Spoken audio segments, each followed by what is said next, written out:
అందరికీ నమస్కారం. ముందుగా భారతీయ జనతా పార్టీ మెదక్ పార్లమెంట్ నుండి గెలుపొందిన రఘునందన్ రావు గారికి హార్దిక శుభాకాంక్షలు తెలియజేస్తూ మరియు వారికి ఓటేసిన మెదక్ పార్లమెంట్ ఓటర్ మహాశైలందరికీ కూడా హృదయపూర్వక ధన్యవాదాలు తెలియజేస్తున్నాం. పార్టీ కోసం కష్టపడి రఘునందన్ రావు గారి గెలుపు కోసం కృషి చేసిన ప్రతి ఒక్క కార్యకర్తకు, నాయకులకు, రఘునందన్ రావు గారి అభిమానులకు నా యొక్క హృదయపూర్వక ధన్యవాదాలు తెలియజేస్తున్నాను.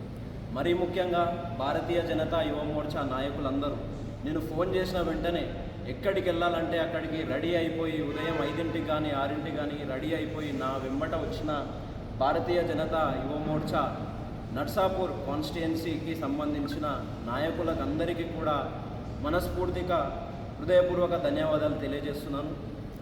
మరి మనం కష్టపడ్డ విధంగా ఇలాగే మునుముందు లోకల్ బాడీ ఎలక్షన్లో కూడా కష్టపడి మన పార్టీని ఇంకా బలోపేతం చేసుకుంటూ మరి ఈ యొక్క పార్టీని రాష్ట్ర స్థాయిలో, గ్రామ స్థాయిలో మనం బలోపేతం చేసుకోవాలని మనస్ఫూర్తిగా కోరుకుంటూ మనం ఎల్లవేళలా ఇలాగే కష్టపడదామని మీ అందరికీ తెలియజేస్తున్నాను. ఏ పార్టీ కార్యక్రమం నిర్వహించినా, ఇంకా ఏ కార్యక్రమాలు జరిగినా కూడా మీరందరూ ఇలాగే ఇంతే ఉత్సాహంతో, దీనికన్నా రెట్టింపు ఉత్సాహంతో మీరు మున్ముందు ఉంటారని, మీకు అన్ని వేళలా నేను మీకు తోడు ఉంటానని ఈ సందర్భంగా నేను మీకు తెలియజేసుకుంటూ మీ అందరికీ కూడా నా యొక్క హృదయపూర్వక ధన్యవాదాలు తెలియజేస్తున్నాను.